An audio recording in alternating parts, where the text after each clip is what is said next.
तो ये विंटर का हमारा सवाल है। पेपर है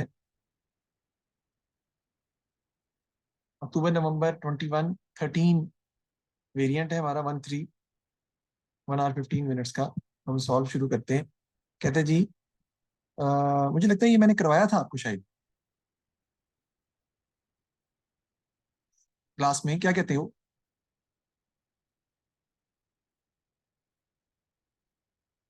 सर ये कौन सा है? तो ये देखो ना, पहला एमसीक्यूज देख के अंदाजा हो रहा है। Why does a trader calculate the profit of his business. तो हमने किया था ना, to know the total expense of the business. वो कह रहा है नो, चलो करते हैं, ठीक है। Why does a trader calculate the profit of his business? To calculate the interest payable on a loan, calculate the provision for doubtful debts, to know the total expense of the business, to know whether drawings are at reasonable level. तो सी answer है इसका, to know the total expense of the business. क्योंकि profit calculate करने का मकसद यही है ना, ताकि आपको पता चले कि आपके एक्सपेंसेस जो है वो कितने आपको आ रहे हैं और आपको कितने पे करने हैं। आगे, Hasan is a trader. During the financial year, he took goods from the business for his own use. How should he record this? Goods drawing की एंट्री क्या होगी, बताएं जल्दी से।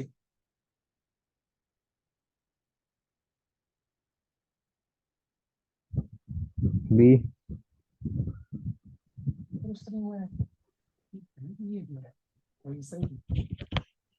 ये बी वाली। जी, बी आंसर है, बिल्कुल ठीक। Drawing to purchases. जब गुड्स ड्राइंग करते हैं ना आप, तो ड्राइंग्स डेबिट हो जाती हैं आपकी, और परचेजेस जो है वो आपकी क्रेडिट हो जाती है। ड्राइंग टू परचेजेस भी आपकी एंट्री होगी गुड्स ड्राइंग के हवाले से। हमें बिल्कुल ये सही जो है वो बताइए। आगे देखते हैं। Where are the accounts of credit supplier maintained. यानी सप्लायर का ट्रेड पेबल का अकाउंट कहाँ पे बनाया जाता है? परचेज लेजर में। आपने पढ़ा है ना, सेल जर्नल परचेज जर्नल के अंदर। तो ये किस में बनाया जाता है? परचेज लेजर में अकाउंट बनाया जाता है। T account of each individual trade payable, each individual supplier कहाँ बनाते हैं? परचेज लेजर के अंदर। सेल जर्नल में क्या होता है? क्रेडिट सेल्स रिकॉर्ड करते हैं। सेल लेजर में T account of each customer. Purchase journal में credit purchases. Which document does a trader issue to remind a credit customer that payment is due. कौन सा डॉक्यूमेंट हम इशू करते हैं trader को रिमाइंड करवाने के लिए, क्या कस्टमर को रिमाइंड करवाने के लिए कि आपने हमारे पैसे देने हैं? जी बताएं। Sir statement of account. हाँ जी, बिल्कुल सही कहा है आपने। स्टेटमेंट ऑफ अकाउंट जो है वो हमारा आंसर है, क्योंकि स्टेटमेंट ऑफ अकाउंट हम बनाते ही इसलिए हैं। Statement of account is a document in which we record all the transactions relating to a particular customer, right? And showing his balance due by him, showing the balance due by him at the end of the month. तो statement of account है, तो हम बनाते हैं, हम use करते हैं इसके लिए। उसके बाद आता है जी, what is a cheque counterfoil used for. Cheque counterfoil किस लिए इस्तेमाल की जाती है? To pay a cheque into the bank account, to pay for goods purchased by cheque, to record a check payment in the cash book, to record a check received in the cash book.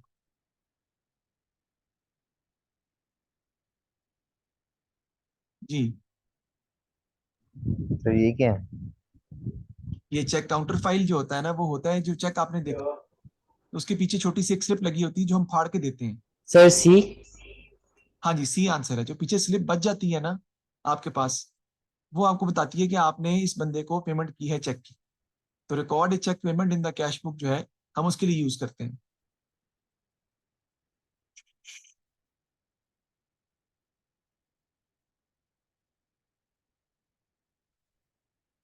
ठीक है जी, आगे देखते हैं हम इससे। खैर, आगे देखते हैं नंबर 6।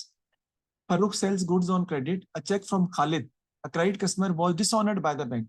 याद रखिएगा, मैंने बताया था जब चेक डिसऑनर होता है तो पहले चेक ऑनर होता है। यानी हमने पहली एंट्री पास की थी बैंक टू खालिद। अब क्या हो जाएगी? सर सी। सी आंसर है, खालिद टू बैंक हम एंट्री पास करेंगे कि खालिद से हमने उस चेक के पैसे भी लेने हैं। हमारा ट्रेड रिसीबल दोबारा डेबिट हो जाएगा और बैंक एसेट जो है वो आपका क्रेडिट हो जाएगा। तो खालिद टू बैंक आपकी एंट्री होगी। अभी मैंने गैस दिया था, एएस का आज पेपर था, पेपर 2, सारा गैस आया माशाल्लाह। बच्चों का पेपर बड़ा अच्छा हो गया। मैंने गैस भेजा भी शायद आपको था। आगे कहते हैं जी, Tomelo sales on credit, the terms of trade are listed. List price 200 है, क्रेडिट पीरियड 60 डेज का है, ट्रेड डिस्काउंट 15% है इफ 10 यूनिट्स और मोर आर परचेज। तो आप कैश डिस्काउंट जो है वो 3% है if the debt is paid within 1 month. A credit customer purchase 20 units, इसका मतलब है ट्रेड डिस्काउंट भी मिलेगा, and paid the debt within 15 days, और पेमेंट पर भी कैश डिस्काउंट मिलेगा। What was the total of the invoice? बेटा इनवॉइस का मतलब होता है कि आपने कितने की चीजें बेची हैं, बस पेमेंट की बात नहीं कर रहा। तो आप करेंगे 20 को आप बेटा मल्टीप्लाई करेंगे 200 से, तो आपका आ जाएगा 4000, और 4000 में 15% डिस्काउंट जो है वो आप दे रहे हैं, तो वो माइनस हो जाएगा 4000 से 15%, विच इज 600। 3400 आपकी अमाउंट आएगी। बी आंसर है total of invoice. Sir 3% cash discount minus नहीं करेंगे? बेटा वो आपने माइनस करना है at the time of payment. अभी हम पेमेंट नहीं कर रहे। इनवॉइस का मतलब होता है चीजें आपने बेची हैं या खरीदी हैं, तो इसको तक सिर्फ ट्रेड डिस्काउंट ही माइनस है।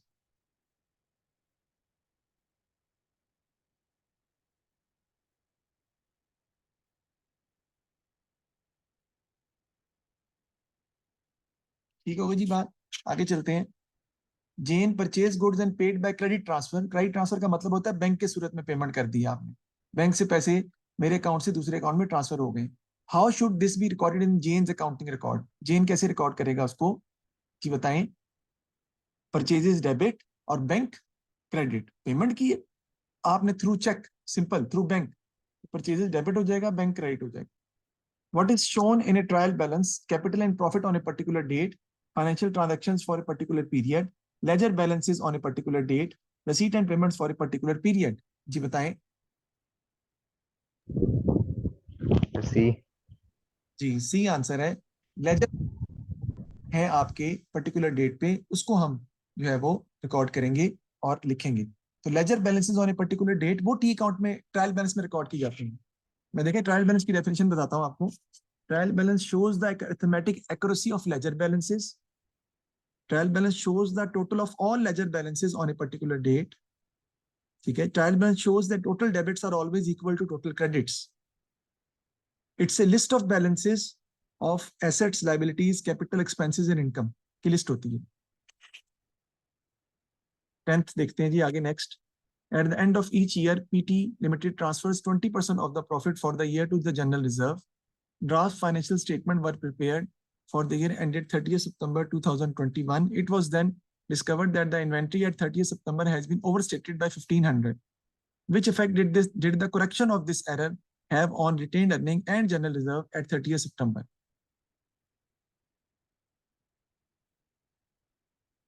हम 20% प्रॉफिट जो है वो जनरल रिजर्व में ट्रांसफर करते हैं। अब जब आप क्लोजिंग इन्वेंट्री को बेटा ओवरस्टेट कर देंगे तो क्लोजिंग इन्वेंट्री 1500 से बढ़ी हुई है, बढ़ जाएगी। जब क्लोजिंग इन्वेंट्री 1500 से बढ़ जाएगी तो उसका मतलब क्या होता है कि आपने क्लोजिंग इन्वेंट्री जो है वो ज्यादा लिख दी है। 1500 से ज्यादा लिखेंगे तो कॉस्ट ऑफ सेल्स 1500 से कम हो जाएगी और प्रॉफिट जो है 1500 से बढ़ जाएगा। तो रिटेन्ड अर्निंग्स में प्रॉफिट आपको पता है जाता है, तो रिटेन्ड अर्निंग्स का प्रॉफिट जो है वो आपका बढ़ेगा कितने से? 1500 से। लेकिन जब आप उसमें से पैसे जनरल रिजर्व के निकाल देंगे एक्स्ट्रा 20%, वो बनते हैं 300 उसी 1500 के, तो 300 उसमें से माइनस हो जाएगा। तो रिटेन्ड अर्निंग्स का प्रॉफिट जो है वो क्या करना पड़ेगा आपको करेक्ट करने के लिए? डिक्रीज करना पड़ेगा 1200 से। और आपने गलती से रिटेन्ड अर्निंग्स में से 300 निकाल के जनरल रिजर्व में डाल दिए हुए, तो जनरल रिजर्व को भी कम करना पड़ेगा 300 से। सर इसकी समझ नहीं आई, मैं बताता हूँ आपको दोबारा भी समझाने के लिए। अगर आपने फिजिकल क्लासेस जल्दी शुरू करनी है तो हम जल्दी भी शुरू कर सकते हैं, लेकिन मुझे यही आइडिया था कि ट्यूसडे तक आपके पेपर है तो ट्यूसडे से स्टार्ट करेंगे, वरना मैं कल भी कर सकता हूँ, मंडे से भी कर सकता हूँ, आप बता दीजिएगा। तो देखिए 1500 की इन्वेंट्री ओवरकास्ट की आपने, यानी ज्यादा लिखी है, तो उसका इफेक्ट जो है वो दो चीजों पर पड़ रहा है। एक तो ये कि 1500 का जो 20% है ना वो आप जनरल रिजर्व में ट्रांसफर कर दो। 1500 का 20% आप जो है वो जनरल रिजर्व में ट्रांसफर कर देते हैं, तो वो कितना आएगा बेटा? 300। इसका मतलब क्या हुआ कि आपने प्रॉफिट को 1500 से बढ़ा दिया है, लेकिन आपने 20% 300 कम भी तो कर दिया है ना। आपका प्रॉफिट कितने से इंक्रीज हो रहा है? 1200 से बढ़ गया। तो आपको 1200 से क्या करना पड़ेगा बेटा? डिक्रीज करना पड़ेगा। इसी तरह जनरल रिजर्व की अगर हम बात करें तो आपने 300 जनरल रिजर्व में ट्रांसफर कर दिए एक्स्ट्रा, जो कि ट्रांसफर नहीं करने थे, तो आपको जनरल रिजर्व में से 300 क्या करने पड़ेंगे, डिक्रीज करने पड़ेंगे। एक तो बी इसका आंसर है, 1200 डिक्रीज और 300 डिक्रीज, क्योंकि 1500 का 20% आप जनरल रिजर्व में डाल देते हैं, तो आपने इसका मतलब है कि 300 माइनस कर दिया हुआ, तो 1200 से आपको डिक्रीज करना पड़ेगा अपने रिटेन्ड अर्निंग्स को, और साथ में आपको 300 जनरल रिजर्व में से भी डिक्रीज करना पड़ेगा, क्योंकि वहां ट्रांसफर कर दिया आपने क्लोजिंग इन्वेंट्री की ओवरस्टेट करने की वजह से, उसका 20% जनरल रिजर्व में ट्रांसफर कर दिया जो नहीं होना था। जी,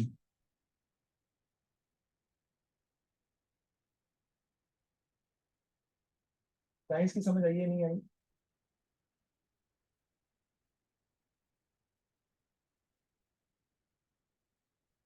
ठीक होगी जी बात।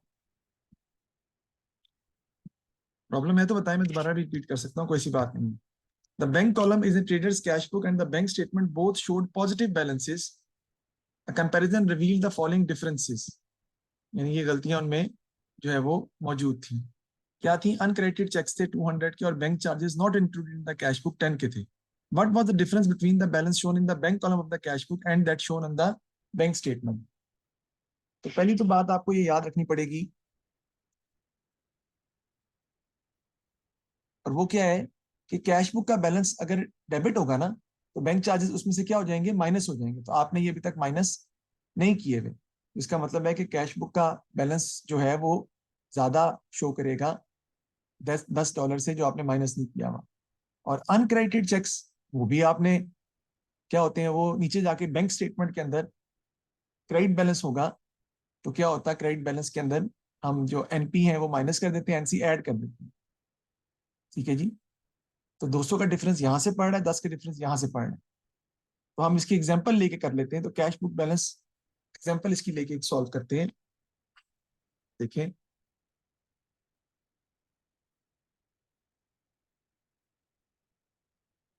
आपने कैश बुक के अंदर ये 10 मैंने क्रेडिट करना था, ये 10 मैंने क्रेडिट नहीं किया। और अगर कैश बुक का बैलेंस सपोज करें 100 है, जब 10 माइनस मैं नहीं करूंगा, तो असल में बैलेंस कितना होना चाहिए था, 90, लेकिन हमारा कितना आ रहा है, 100। दूसरा, जब आप 100 लिखेंगे, तो कैश बुक की 100 बैलेंस के अंदर हम क्या करेंगे, अगर डेबिट बैलेंस आपका आता है, तो आपने अनक्रेडिटेड चेक्स जो हैं 200 के, यानी बैंक स्टेटमेंट का बैलेंस जो भी अगर होगा, आपने वो क्या करने थे असल में, एनसी हमारे क्या हो जाते हैं डेबिट बैलेंस के अंदर, cash bank statement, sorry credit, bank statement का क्रेडिट बैलेंस होगा, पॉजिटिव बैलेंस है, तो माइनस होने थे वो। तो अगर उसका भी बैलेंस अगर हम 100 सपोज करें, तो हम उसमें से 200, 100 नहीं सपोज करते, ज्यादा कर लेते हैं, या कैश बुक के बैलेंस ही लेके चले जाते हैं। तो हमने लिखा यहाँ पर 100, और इसमें हमने क्या कर दिया, 200 जो था वो हमने अनक्रेडिटेड टैक्स का, तो 190 का फर्क आपका आ जाएगा। कैश बुक बैलेंस जो है वो क्या हो जाएगा आपका, देखो ना, ये हमने 10 कम नहीं किया तो ज्यादा हो रहा है। Cash book balance was 190 higher than the bank statement balance. Cash book का बैलेंस बैंक स्टेटमेंट के बैलेंस से ज्यादा हो जाएगा, क्योंकि आपने यहाँ पर 10 माइनस भी नहीं किया कैश बुक के बैलेंस में से। और फिर नीचे बीएलएस के अंदर जो कैश बुक का बैलेंस आया आपका डेबिट बैलेंस, उसमें आपने एनसी जो है वो भी माइनस नहीं किया, कितने का, 200 का। एनपी प्लस हो जाती है डेबिट बैलेंस में, एनसी माइनस हो जाती है, तो वो भी माइनस नहीं किया। तो कैश बुक बैलेंस वॉज आपका आएगा 210 higher than the bank statement balance, 210 आएगा। बैंक स्टेटमेंट का बैलेंस अगर आपने निकालना है, तो 210 आपका कैश बुक का बैलेंस ज्यादा है, आपको माइनस करना पड़ेगा, तो आपका बैलेंस ये निकलेगा।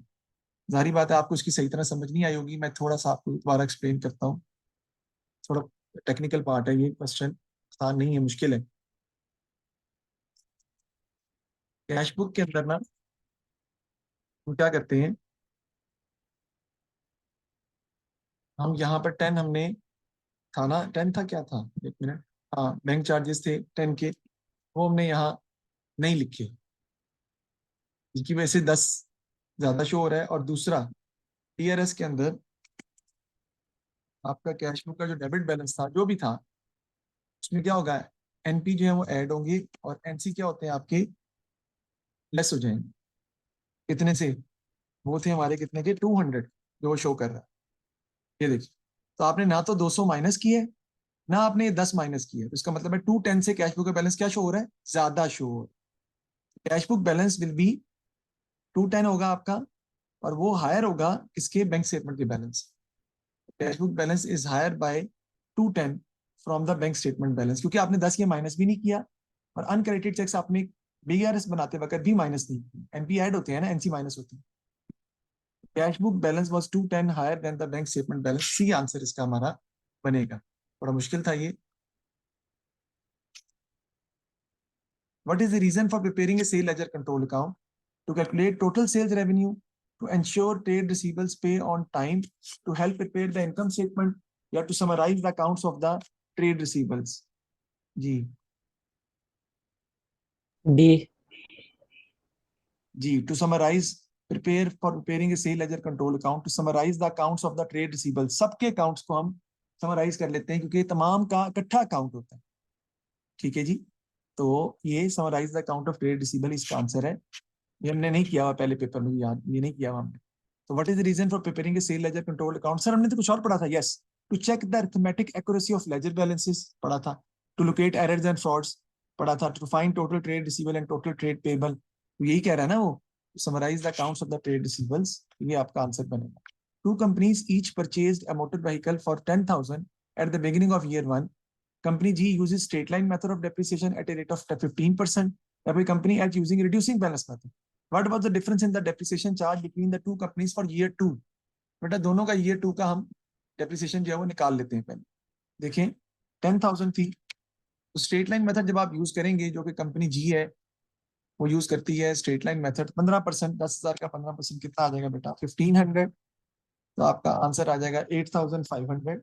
और फिर इसमें से माइनस कर देंगे आप अगेन स्ट्रेट लाइन 1500, तो आपका आंसर जो है वो आ जाएगा कितना, 7,000। डेप्रिसिएशन हमारी कितनी हो रही है टोटल कंपनी जी में, 3,000।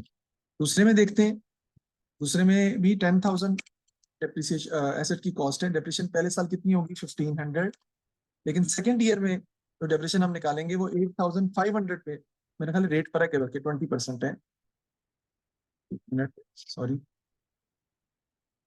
ये 20% है रेट आपका।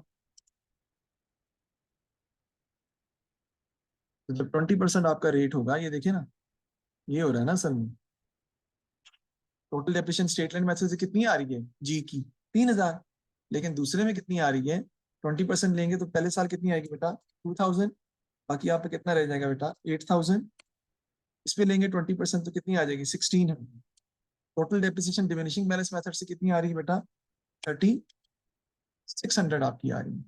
तो कंपनी जी कितना करती है, 3,000 डेप्रिशिएट। ये कितना करती है कंपनी जो एच है, 3,600। तो 600 ज्यादा डेप्रिशिएशन वो कर रही है।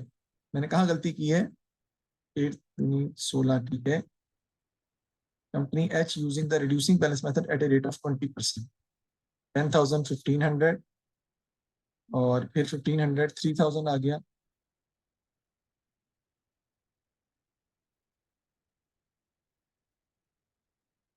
टेन थाउजेंड का 15% 1,500 ही होता है। What was the difference in depreciation charge between the two companies for year 2? अच्छा, ईयर 2 का पूछा है। तो ईयर 2 में डेप्रिसिएशन चार्ज जो है, अगर आप वो देखें तो वो कितना आ रहा है ईयर 2 में स्ट्रेट लाइन से, 1,500। जबकि इसमें कितना आ रहा है, 1,600। सिर्फ ईयर 2 का पूछा है ना उसने। तो कंपनी एच का जो डेप्रिसिएशन चार्ज है वो जी से 100 ज्यादा है। 100 greater for H, 100 greater for H, B answer है। सही है, आपने माइनस क्यों किया है 10,000 को 1,500 से? 10,000 को 1,500 से माइनस इसलिए किया कि मैंने देखा कि नेक्स्ट वैल्यू जो है वो कितनी आती है अगले साल। लेकिन अगले साल की वैल्यू की मुझे जरूरत नहीं थी। क्यों? इसलिए कि 1,500 तो सेम ही रहना है ना, स्ट्रेट लाइन मेथड में तो सेम ही रहना है, उसमें तो कोई चेंज नहीं होना। तो अगले साल भी 1,500 ही आएगी स्ट्रेट लाइन मेथड के हवाले से।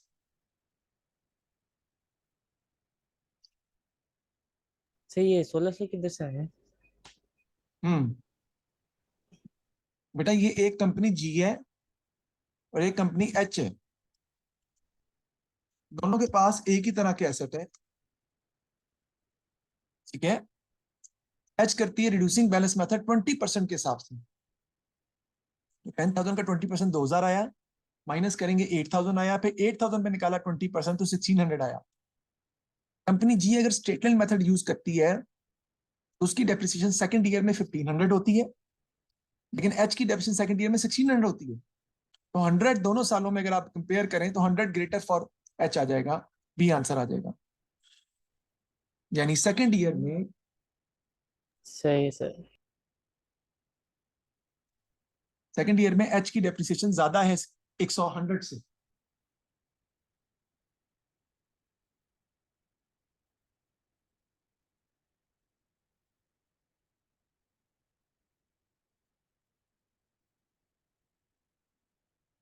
ठीक है जी, आगे देखते हैं जी।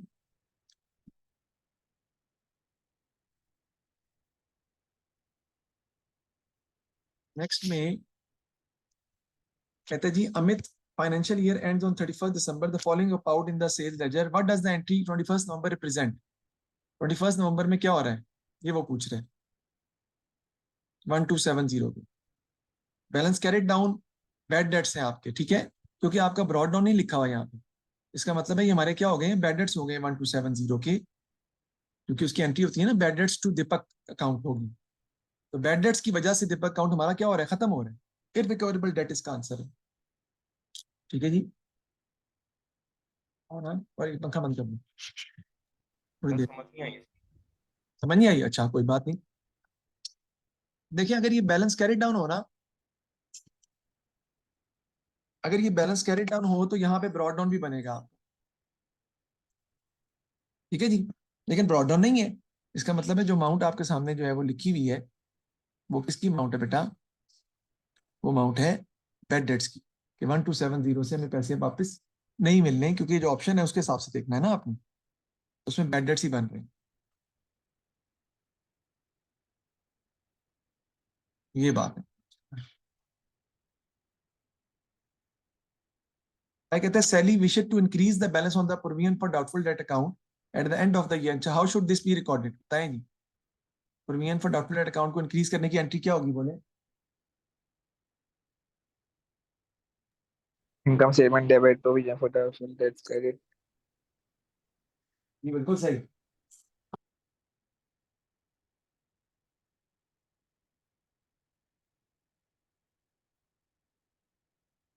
ए आंसर है इसका, income statement debit, provision for doubtful date credit.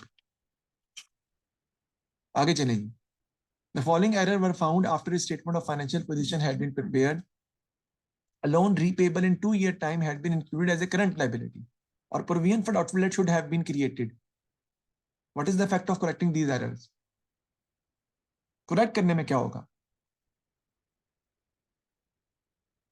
बेटा, ओनर्स इक्विटी डिक्रीज करेगी, किसकी वजह से, प्रोविजन बनाने की वजह से, इनकम स्टेटमेंट जब डेबिट होता है उस वजह से।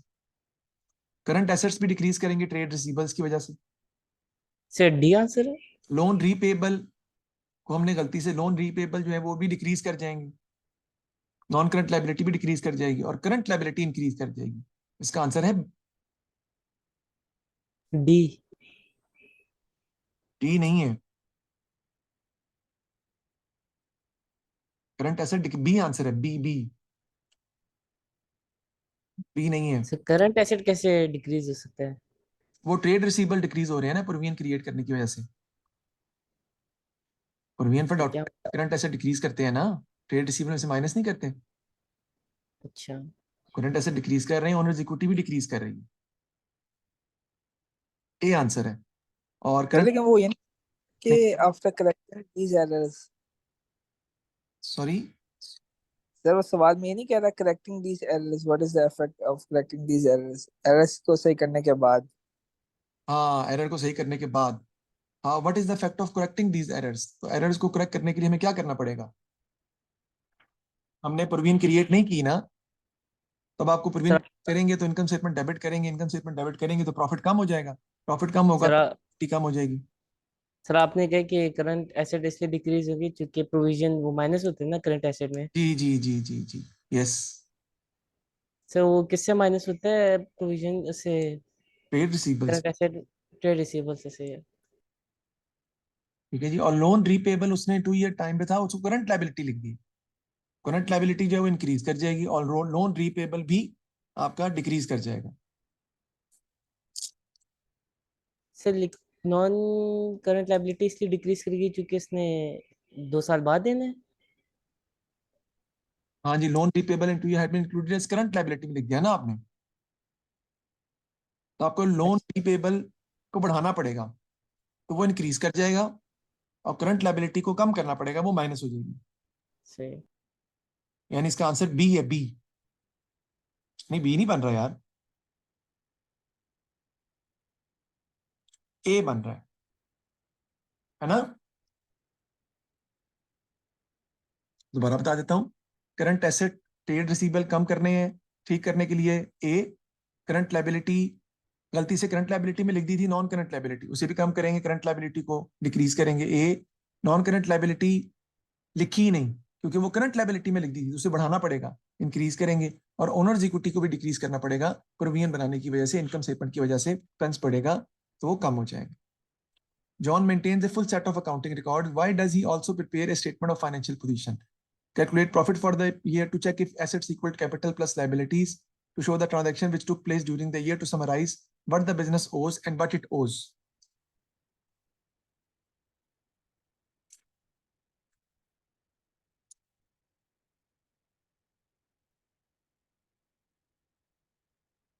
ये हम बनाते हैं किस लिए? इसका आंसर है D, to summarise what the business owns and what it owes. Sir B क्यों नहीं है? हम बैलेंस शीट में एसेट्स को बराबर करते हैं कैपिटल प्लस लायबिलिटीज के, लेकिन ये चेक करने के लिए नहीं करते कि बराबर है कि नहीं। असल में हम बनाते हैं कि बिजनेस के पास कितनी एसेट्स और कितनी लायबिलिटीज हैं, ये देखने के लिए। तो to summarise what the business owns and what it owes, असल इसका ये है। What are advantages of operating as a sole trader? The owner can keep all the profit. One is okay. The owner can raise finance by issuing debenture. No. The owner can make decisions independently. तो 1 and 2 इसका 1 and 3 इसका answer है, 1 and 3। Sole trader है, making annual profit of 24,000. He decided to admit Dilip as a partner. They agreed that Anwar would receive a salary and profit and loss would be shared equally. The forecast appropriation account for the partnership's first year of trading is profit for the year दिया हुआ है, salary दी हुई है अनवर की, profit available for distribution है। By how much will Anwar total income increase? जो profit निकला है ना आपका,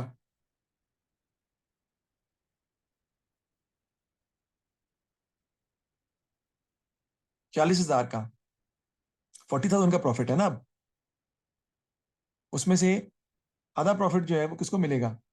अनवर को। ठीक है जी, तो अनवर को प्रॉफिट कितना चले जाएगा? 20,000 का, और सैलरी भी तो है उसकी, तो वो भी उसको मिलनी है। लेकिन फर्स्ट ईयर ऑफ ट्रेडिंग के बाद प्रॉफिट की डिस्ट्रीब्यूशन क्या है आगे से? अच्छा, वो बाद में भी इक्वली ही कह रहा है, तो आपको पहले क्या करना पड़ेगा? प्रॉफिट में सैलरी आपने माइनस की, 40,000 आ गया, और आपके पास अनवर्स टोटल इनकम इंक्रीज पूछा है उसने। अच्छा, अनवर के पहले भी तो प्रॉफिट है ना, Anwar is soul trader making annual profit of 24,000. He decided to admit Dilip as a partner. They agree that Anwar would receive a salary and profit loss would be shared equally. The force का application account for the partnership first year of trading, वो हमें उसने question में दिया हुआ है। तो कहता है टोटल इनकम कितने से इंक्रीज करेगी? पहले वो ले रहा था 24,000, अब उसको मिलेगा आधा प्रॉफिट का 20,000 और 10,000 सैलरी का 30,000। 30 में से माइनस करेंगे आप कितना? 24, तो 6,000 से उसकी बी आंसर है, उसकी टोटल इनकम जो है वो बढ़ जाएगी, इजाफा हो जाएगा उसके अंदर। सी इज द आंसर। देखो ना, 40,000 का प्रॉफिट था, आधा प्रॉफिट मिलेगा, 50% इक्वल शेयर है ना, 20,000, और सैलरी भी तो मिल रही है। टोटल इनकम उसकी कितनी है पार्टनरशिप में? 30,000। पहले कितनी थी? 24,000। तो 6,000 से उसकी इनकम इंक्रीज कर दी। Kasi and Ravi are in partnership. The financial statement for the year ended 31st August showed that Ravi was entitled to interest on capital and interest on loan and was charged interest on drawing. Which entries would be made in Ravi's current account? बताएं। Current account में कैसे इसको लिखते हैं?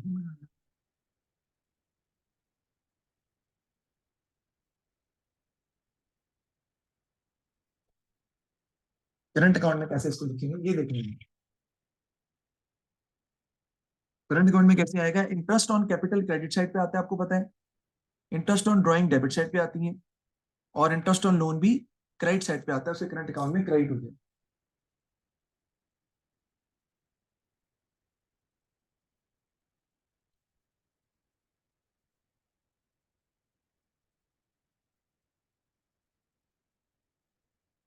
ठीक है जी, आगे देखते हैं। BCD limited provided the following information, ordinary share, retained earning, debenture दिए हुए। How much was the equity and the capital employed? बेटा इक्विटी क्या होती है? ऑर्डिनरी शेयर कैपिटल और रिटेन्ड अर्निंग्स को आप ऐड करें, या जनरल रिजर्व्स को भी, तो इक्विटी आती है। Debenture non current liability. Equity कितनी है? 5 लाख। और कैपिटल एम्प्लॉयड क्या होता है? Equity plus non current liability. तो इन सबको ऐड करके आएगा कितना? 6,70,000। तो आंसर आपका क्या है? डी आंसर है। 5 लाख और इक्विटी है, और 6,70,000 जो है वो आपका कैपिटल एम्प्लॉयड है। क्योंकि कैपिटल एम्प्लॉयड क्या होता है? Equity plus non current liability. तो इक्विटी कितनी है इन दोनों को ऐड करके? 5 लाख। और नॉन करंट लायबिलिटी डिबेंचर है, वो दो तीनों को ऐड करके करेंगे तो कैपिटल एम्प्लॉयड आ जाएगा। Equity plus non current liability से 6,70,000, डी आंसर। फिर the issued share capital of CD limited consist of ordinary share. Retained earnings 86,000 की है 1 सितंबर को, और 88,500 की हो गई हैं अगले साल। The company made a profit during the year of 26,000 and made a transfer to general reserve of 5,000. What was the total ordinary share dividend paid during the year? यार डिविडेंड कितना पे किया उसने? मैं निकाल लेता हूँ, आसान है, कोई इतना मुश्किल नहीं है। देखिए, ओपनिंग रिटेन्ड अर्निंग्स कितनी है बेटा? 86,000। उसमें मैंने क्या ऐड किया बेटा? प्रॉफिट। वो कितना है? 26,000 का ऐड ही होगा ना। उसमें से माइनस में क्या करूंगा बेटा? डिविडेंड। वो नहीं पता मुझे, लेकिन माइनस हुआ था, पता नहीं है। फिर उसमें से क्या करूंगा? Transfer to general reserve. वो कितना है जी? माइनस हो जाएगा इसमें से 5,000 का।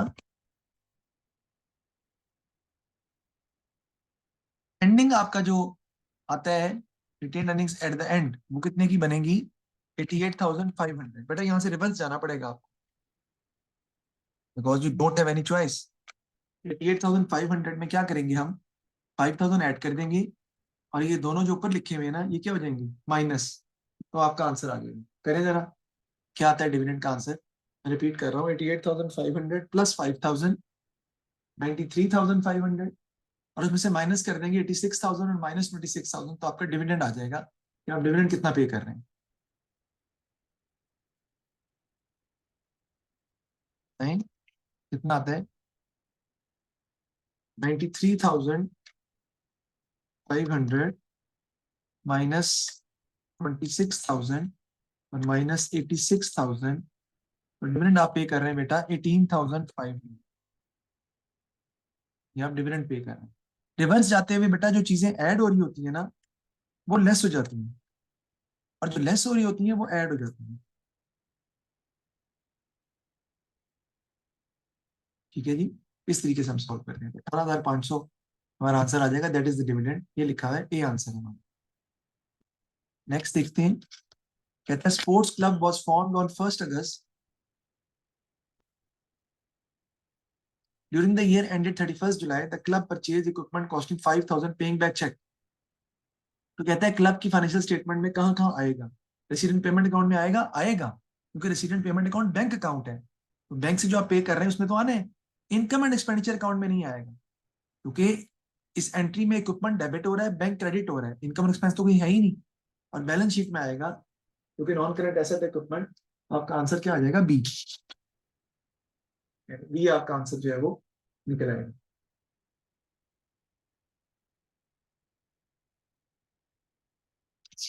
आगे देखते हैं, what is not part of the prime cost of A manufacturing business? ठीक है जी, तो वो है वेजेस ऑफ फैक्ट्री सुपरवाइजर। वो इनडायरेक्ट कॉस्ट है ना बेटा, वो फैक्ट्री ओवरहेड की कॉस्ट है, वो डायरेक्ट कॉस्ट नहीं है। रॉ मटेरियल डायरेक्ट कॉस्ट है, डायरेक्ट मटेरियल है। लेबर डायरेक्ट जो है वो wages of production worker direct labour है। रॉयल्टी भी डायरेक्ट एक्सपेंसेस होते हैं। फिर आती है prime cost. Wages of factory supervisor जो है वो आपकी इनडायरेक्ट कॉस्ट है। Vehicle value of Theto's work in progress increased during the year. This was recorded in the financial statement. How did this affect the cost of production and cost of sales? बेटा अगर work in progress increase कर गए हैं ना आपकी, तो आपकी cost of production decrease कर जाएगी, कॉस्ट ऑफ प्रोडक्शन आपकी डिक्रीज कर जाएगी, और कॉस्ट ऑफ प्रोडक्शन जब आपकी डिक्रीज कर जाएगी तो कॉस्ट ऑफ सेल्स जो है वो भी आपकी ऑटोमेटिकली डिक्रीज नहीं करेगी। कॉस्ट ऑफ सेल्स पर कोई इफेक्ट नहीं पड़ेगा, क्योंकि cost of production and the cost of sales. अच्छा अच्छा, work in progress increase, increase का मतलब क्या है बेटा, देखो मैं समझाऊं जरा। इंक्रीज का मतलब ये है कि अगर ओपनिंग वर्क इन प्रोग्रेस 5000 है ना, तो क्लोजिंग कितने दिए हुए 10,000, ज्यादा है, तो आपका जो आंसर आएगा वो -5000 आ जाएगा ना। ये आपको माइनस करना पड़ेगा कॉस्ट ऑफ प्रोडक्शन निकालते। कॉस्ट ऑफ प्रोडक्शन डिक्रीज कर जाएगी, आप कॉस्ट ऑफ प्रोडक्शन भी डिक्रीज करेगी और कॉस्ट ऑफ सेल्स भी आपकी डिक्रीज कर जाएगी। कॉस्ट ऑफ प्रोडक्शन आगे जाके ऐड होती है ना, कॉस्ट ऑफ सेल में ऐड होती है, तो वो भी कम हो जाएगी। कहता है what are the advantage of keeping a full set of accounting record? Financial statement will be free from errors, it is impossible to make fraudulent entries, more informed decision making is possible, the calculation of profit is more accurate। इसका answer क्या है? 3 and 4। Free from error नहीं हो सकती, fraud फिर भी हो सकता है, एरर फिर भी हो सकती है, लेकिन डिसीजन मेकिंग पॉसिबल हो जाएगी और प्रॉफिट भी आप एक्यूरेट कैलकुलेट कर सकते हैं। यहां भी हमारा फॉर्मूला है बेटा प्रॉफिट निकालने का, कैसे लगता है वो?